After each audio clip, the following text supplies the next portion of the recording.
Esse foi o momento em que o povo da Romênia se uniu para derrubar o ditador que estava há mais de 20 anos no poder, liderando um regime socialista que oprimia, censurava e matava toda e qualquer oposição. Por décadas, o governo conseguiu controlar a população através do medo e da violência. Até que chegou o dia em que o povo ficou de saco cheio e tomou coragem para enfrentar o regime. Mas para entender essa história, é preciso primeiro saber como tudo começou.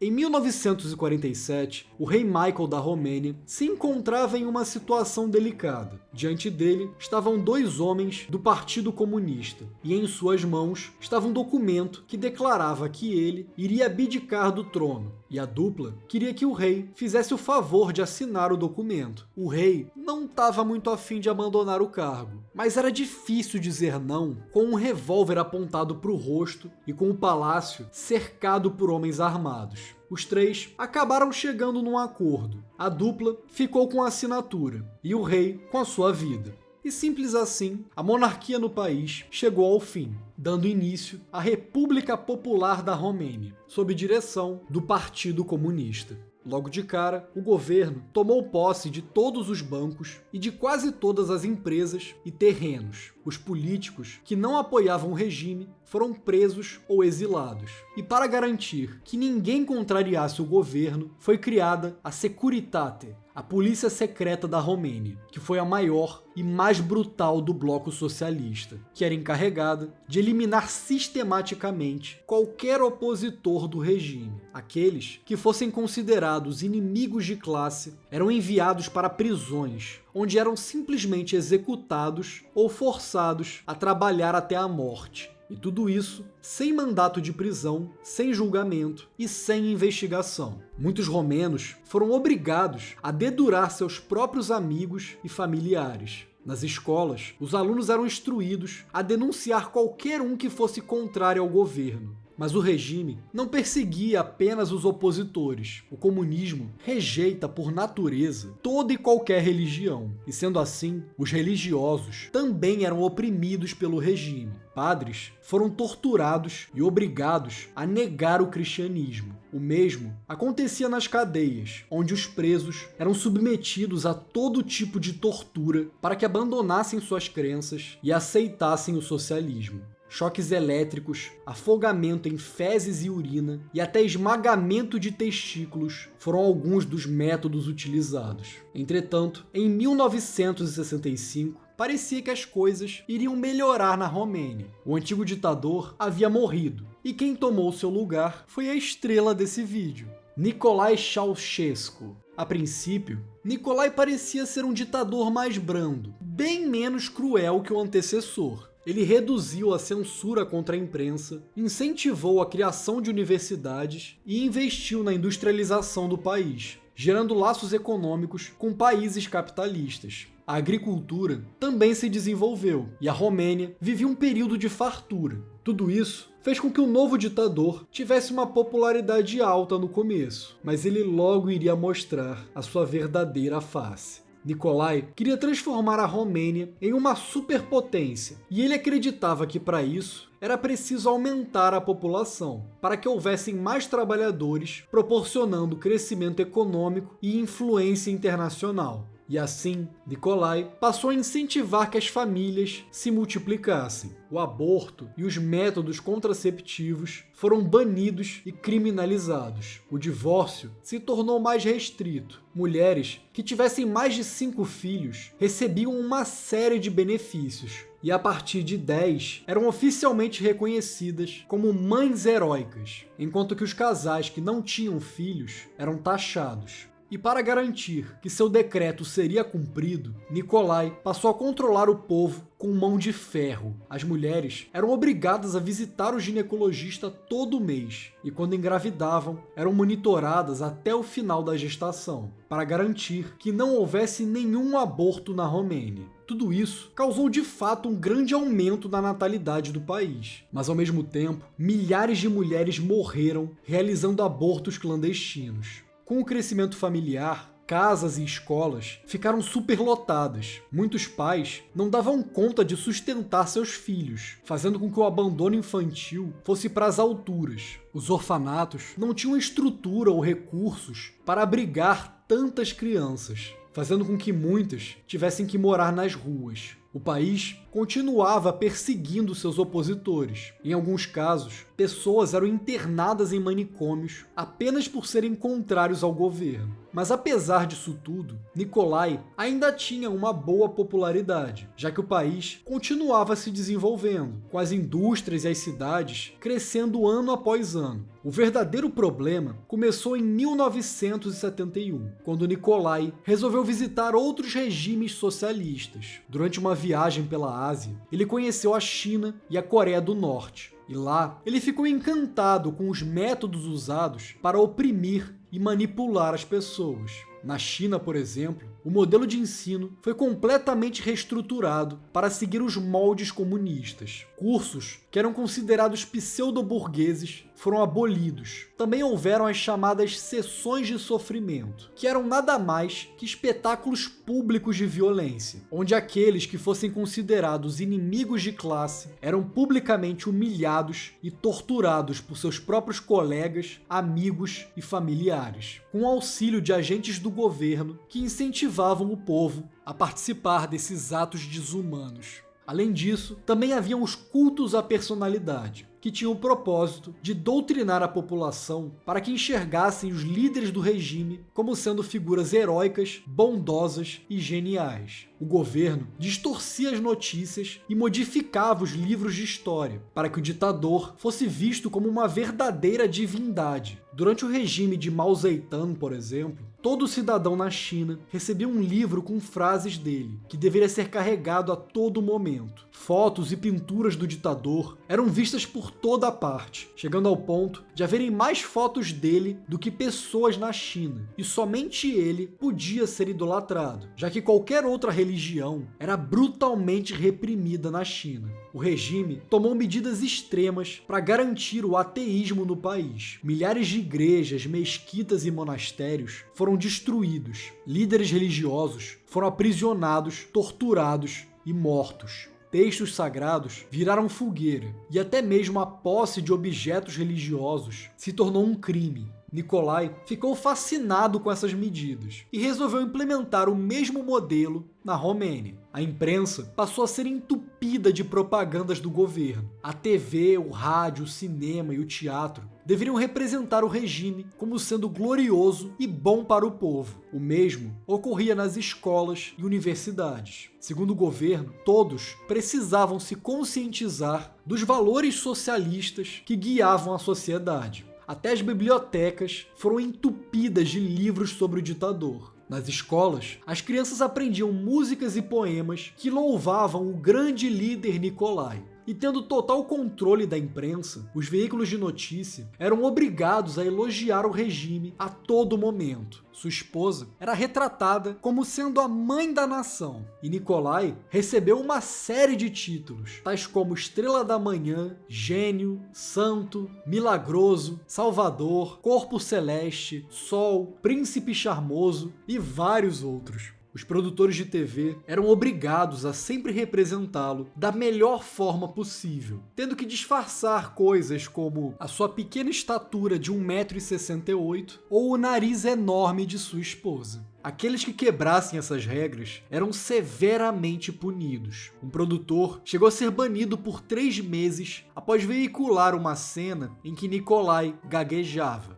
O propósito disso tudo era convencer o povo de que o ditador era perfeito, destruindo assim qualquer oposição contra ele e o seu regime. O que funcionava, já que pouquíssimas pessoas se atreviam a criticar o governo. Mas apesar de toda essa opressão, a Romênia continuava se desenvolvendo. A mortalidade infantil caiu 74%. O analfabetismo havia sido erradicado. A expectativa de vida subiu e as cidades se urbanizaram. Entretanto, a qualidade de vida era uma das piores na Europa. Nikolai quis dar um passo maior do que a perna e fez investimentos colossais na industrialização do país. Mas a Romênia não tinha esse dinheiro e foi preciso pegar bilhões de dólares em empréstimos com bancos estrangeiros, o que fez com que o país acumulasse uma enorme dívida externa. E é claro que o povo teve que pagar a conta.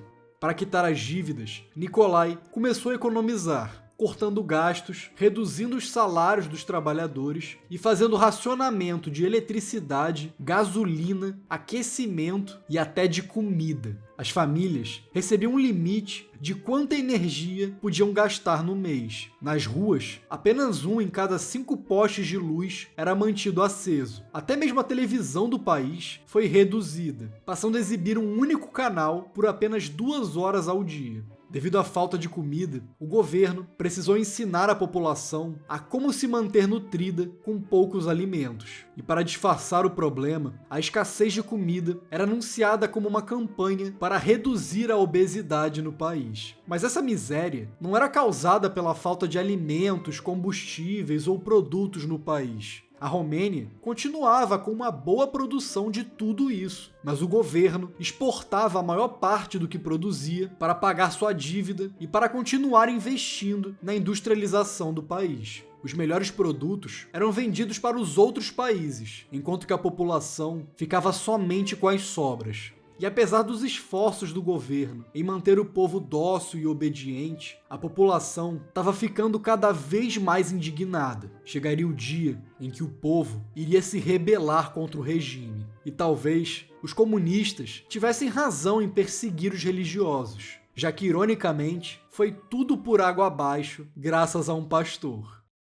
Laszlo Tokes era um pastor da cidade de Timișoara, na Romênia. E além de pregar o cristianismo, ele também criticava o regime de Nikolai. E o governo, incomodado com a situação, resolveu se livrar de Laszlo, ordenando que ele abandonasse sua igreja e fosse embora. Laszlo se negou e, como consequência, teve sua luz cortada e não pôde mais comprar alimentos. Mas os membros de sua igreja resolveram ficar do seu lado, dando apoio e comida. E como consequência, alguns foram presos e espancados. Um deles chegou a ser encontrado morto no meio do mato. Mas mesmo assim, eles não se intimidaram e continuaram cuidando de Laszlo. E o governo não ia deixar barato. Certo dia, homens armados com facas invadiram o apartamento do pastor. E a polícia ficou apenas assistindo enquanto Laszlo e seus amigos se defendiam do ataque. Após sobreviver, Laszlo recebeu uma ordem de despejo para o dia 15 de dezembro. Mas quando chegou o dia, os fiéis fizeram uma corrente humana cercando todo o quarteirão, impedindo a entrada da polícia. Laszlo agradeceu o apoio, mas recomendou que eles fossem embora. Os fiéis se recusaram a sair, e o grupo foi crescendo cada vez mais. Jovens, que nem eram da igreja, resolveram se juntar ao movimento para defender Laszlo. O prefeito de Timișoara interveio e disse que Laszlo não seria mais despejado e pediu que a multidão fosse embora, mas eles se negaram novamente. E após muitas tentativas, o prefeito perdeu a paciência e avisou o grupo que se até as 5 da tarde eles não fossem embora, o corpo de bombeiros iria derrubar todo mundo com canhões d'água. Mas o grupo permaneceu firme. Quando deu 5 da tarde, os bombeiros não vieram. Às 6, a multidão já cobria diversos quarteirões. A essa altura, o protesto já não era apenas pelo Laszlo, mas por toda a opressão que o povo sofria. E o grupo marchou até o centro da cidade e começou a apedrejar e tacar fogo no prédio do Partido Comunista. Mas foram expulsos pela Securitate e tiveram que voltar para a igreja. Às 10 horas da noite, chegou o corpo de bombeiros com os canhões d'água, mas a multidão arrancou e destruiu os canhões. E pelos próximos 2 dias, o grupo permaneceu protestando contra o governo e clamando pela saída de Nikolai. Até que no dia 17 de dezembro, o exército foi acionado e os militares começaram a fuzilar a população, matando dezenas de homens, mulheres e crianças. O governo ordenou a cremação dos corpos para que eles não fossem identificados. Foi declarada lei marcial na cidade e os moradores foram proibidos de se aglomerar. Mas mesmo assim, um grupo de 30 rapazes resolveu desafiar o governo e protestaram balançando uma bandeira da Romênia com um grande furo no meio, onde ficava o brasão comunista. Diante disso, o exército abriu fogo contra eles. Alguns conseguiram escapar, mas nem todos tiveram tanta sorte. Mesmo correndo risco de vida, a população continuou enfrentando o regime e a revolta não parava de crescer. O governo tentou usar a própria população para acabar com o protesto, chamando operários de outras regiões para combater a revolta. Os trabalhadores receberam bastões e foram instruídos a agredir os manifestantes. Mas quando chegaram lá, os operários resolveram se unir ao protesto, piorando ainda mais a situação. Até que chegou o ponto em que praticamente toda a cidade se uniu em uma grande rebelião contra Nikolai, fazendo com que Timișoara mergulhasse em uma verdadeira guerra civil.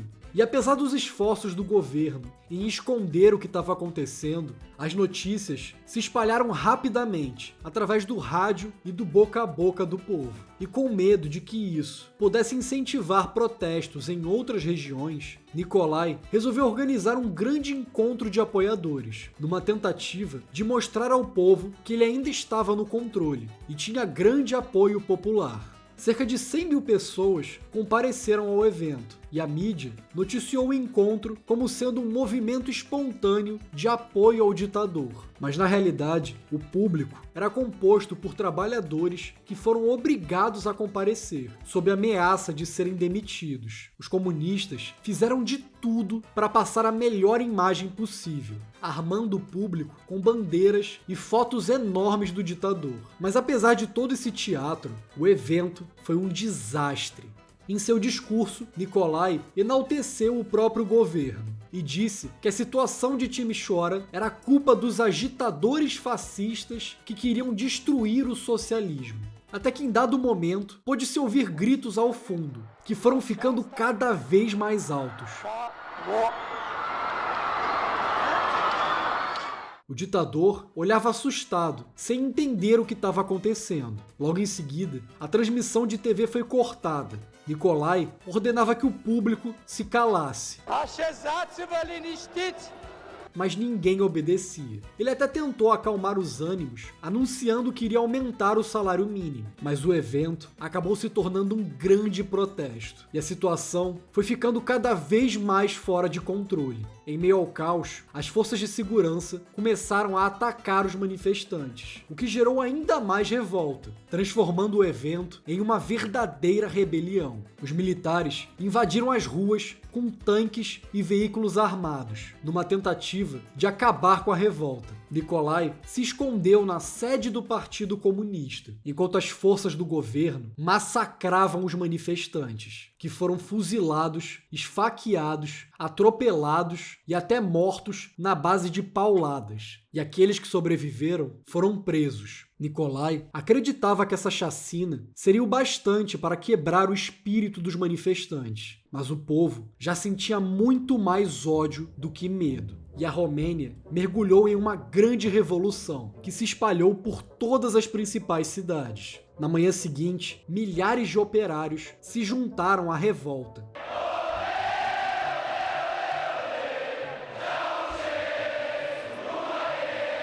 E até tropas do exército começaram a se unir ao povo. Percebendo o risco que corria, Nikolai tentou desesperadamente acalmar a população, mas foi recebido por uma chuva de pedras, gritos e xingamentos, e teve que se esconder novamente. Helicópteros soltaram panfletos pedindo que a população não participasse da revolta e fossem para casa comemorar o Natal, o que só serviu para irritar ainda mais as pessoas. A multidão revoltada foi ficando cada vez maior e mais agressiva, até que chegou o ponto em que os guardas não conseguiam mais segurar tantas pessoas, e o povo conseguiu invadir o prédio do Partido Comunista. Nikolai e sua esposa entraram em pânico e tiveram que fugir às pressas para não morrer.